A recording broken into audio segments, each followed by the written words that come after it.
Conclusion.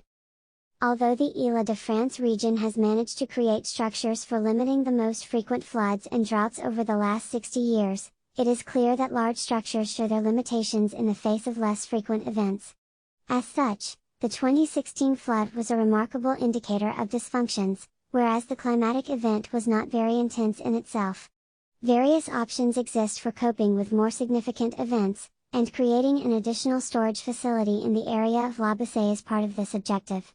If the project is realized, storage capacity will be increased, but by themselves, these works will not be capable of protecting downstream areas from flood risks.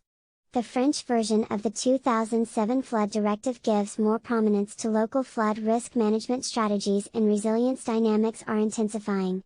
The Île-de-France region has developed a strategy on a scale corresponding to the size of the high-risk area. The strategy has 8 targets, one of which, Target 6, deals specifically with resilient neighborhood design.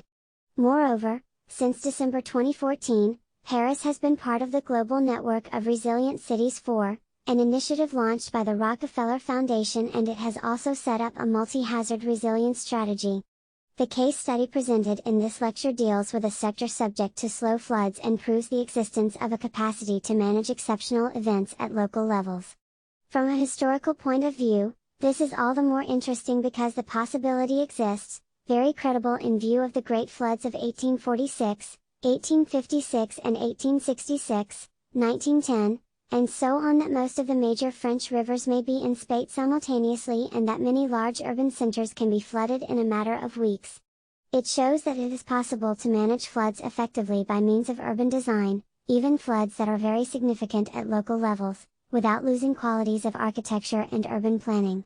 By means of its local response, Romorantin has illustrated that the examples usually published on resilient neighborhoods can also be conceived in economically less privileged areas and within the framework of French regulations. Will architects, town planners, and decision makers know how to take advantage of current evolutions, and will this experience to innovate towards urban forms of resilience be capable of meeting all the very significant challenges seen during the 2016 floods?